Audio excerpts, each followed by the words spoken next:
During the trial, it was stated Kasey pleaded for help, telling a 999 call handler that, quote, he was dying.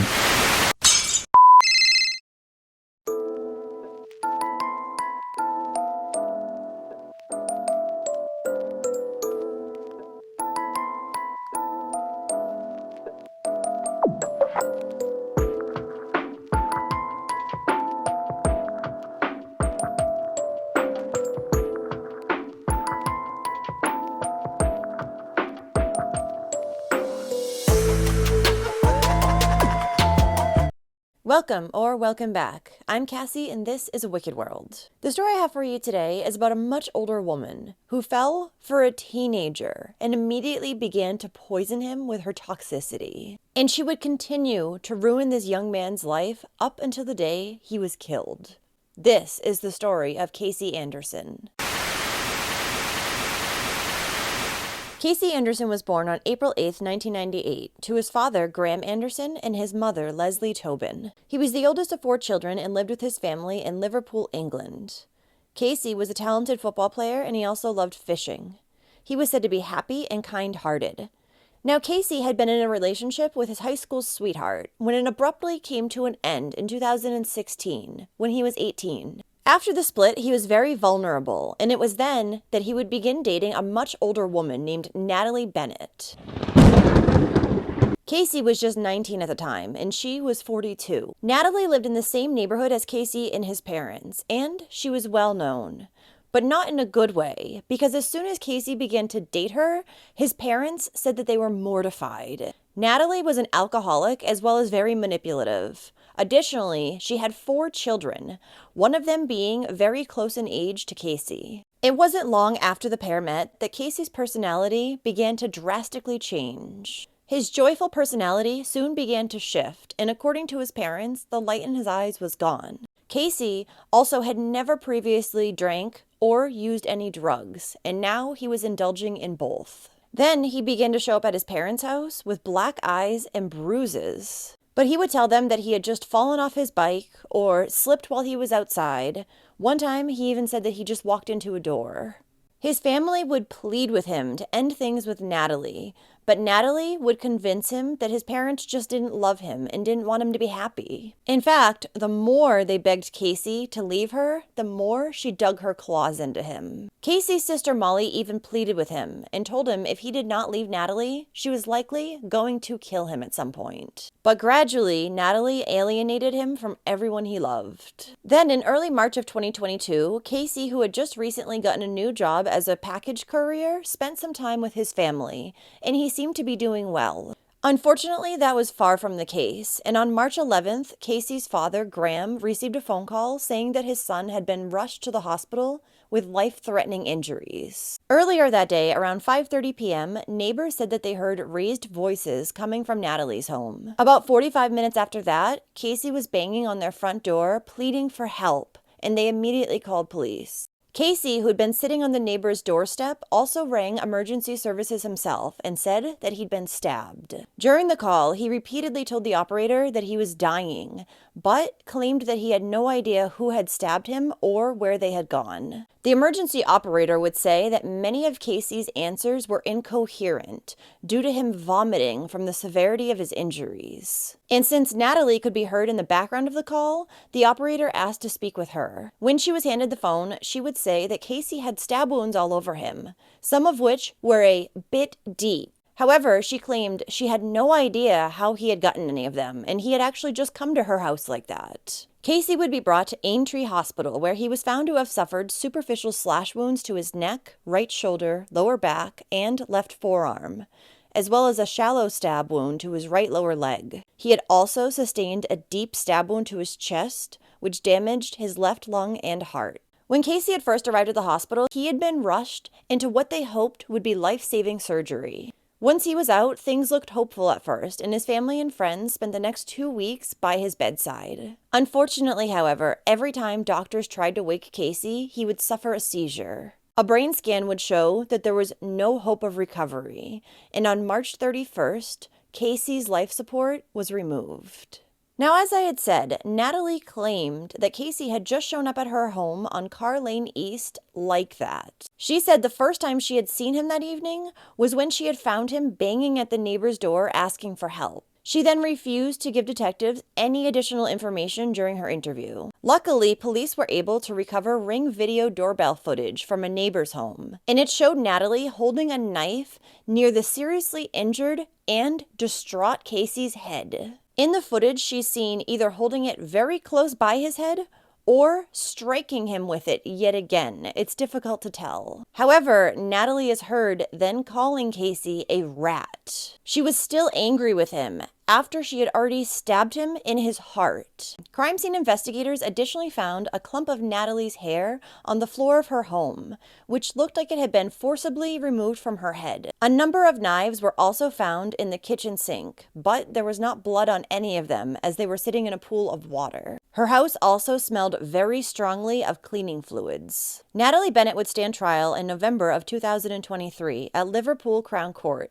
and it was then that she claimed that she'd acted in self-defense after Kasey had attacked her. According to Natalie, an argument had erupted after she had found Kasey smoking crack cocaine in the baby's room, a reference to her 19-year-old son's room. Natalie claimed that a violent altercation had then occurred, in which Kasey had grabbed her by her hair and dragged her down the side of the bed. She had then sought to protect herself with a screwdriver, one of the many sharp implements that police had found in the kitchen sink, along with some knives.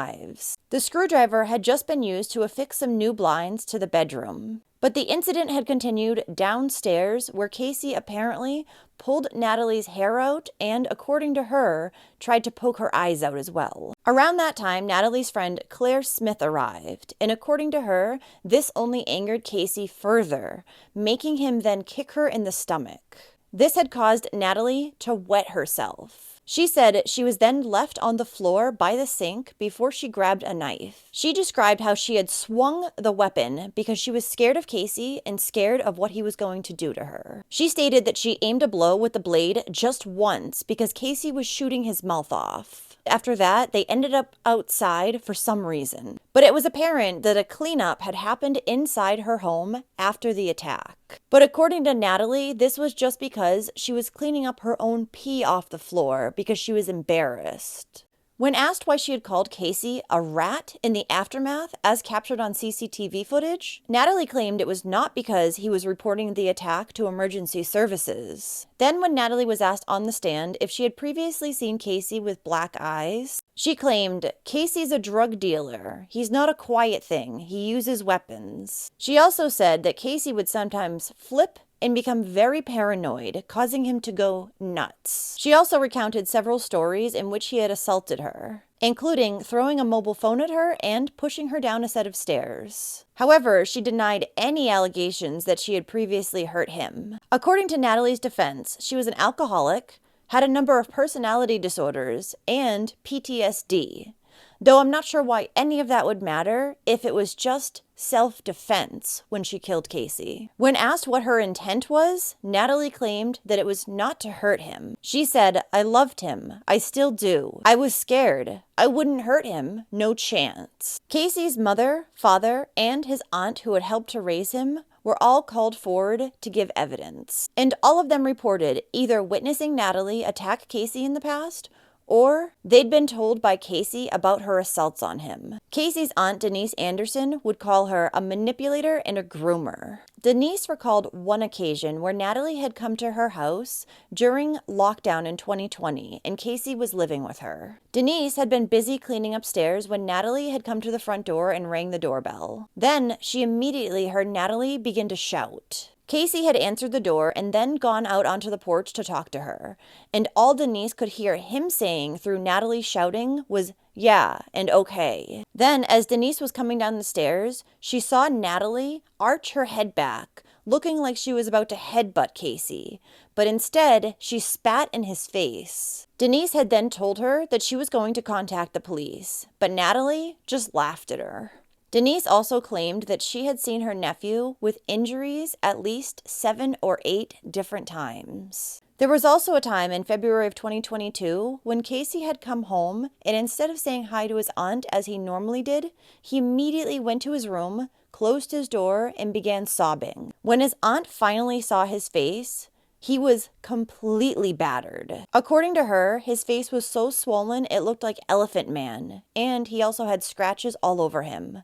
But he refused to say who had done this. Kasey's father, Graham Anderson, would describe his son's relationship with Natalie as extremely toxic. He said that they would actually get along fine up until the point that they began drinking. As the day would go on with them drinking, they would get vicious and begin arguing. Graham had also seen Kasey come home with black eyes, fat lips, and scratches all over him. He additionally said about his son, he was going on a downward spiral. He wasn't himself. He wasn't Kasey. His attitude and demeanor completely changed. Kasey had changed so much, in fact, that at one point during his relationship with Natalie, he had threatened to kill his father and had stabbed at a quilt with a knife that was behind his mother's head and had been arrested on that occasion. Speaking of his mother, Leslie Tobin, she also got up and spoke about how while she had not seen Natalie physically assault her son, she had seen him come home with numerous injuries. Kasey also had admitted to his mother that Natalie had been the one to inflict them. Leslie reported seeing injuries on him at least 20 times in the past. And one time, he even came home with a lump and a stab wound to his head,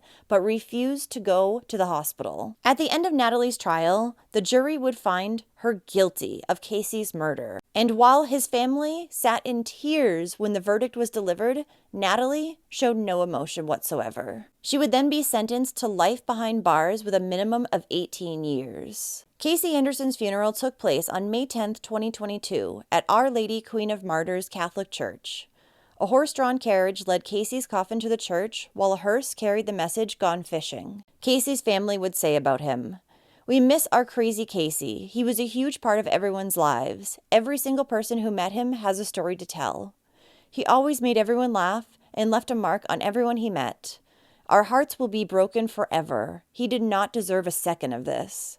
He will be missed by everyone in the community. The loss of Kasey has brought everyone down to their knees." Additionally, an area of tributes was left on Thorn Road in Crothics. A sign said, "In loving memory of Kasey Anderson," and added, "Fly high, brother, forever young. Rest in peace."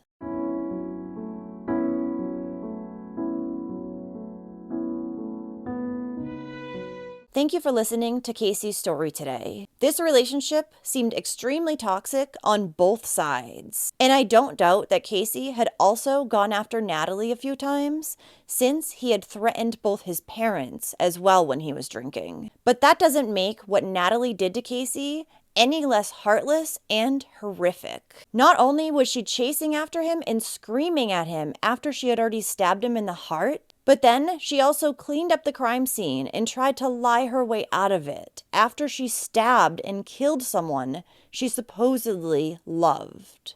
What do you think about this case? So if you like true crime and you want to hear it from me, then don't forget to hit that subscribe button below. And turn on your notifications too, so you'll know when I upload a new video, which is at least 3 times every single week. Thanks for watching A Wicked World today. Until next time, take care guys. Bye. Thank you to all the patrons of A Wicked World. Now, there's even more of A Wicked World on Patreon. So check it out at patreon.com/awickedworld or use the Patreon app. You'll have access to exclusive videos each month and more. Any support truly helps to make sure the victims never get forgotten and to highlight the shortcomings of society associated with each case. Do you have a suggestion for a case you'd like to see me cover? If so, send me an email at awickedworldtruecrime@gmail.com.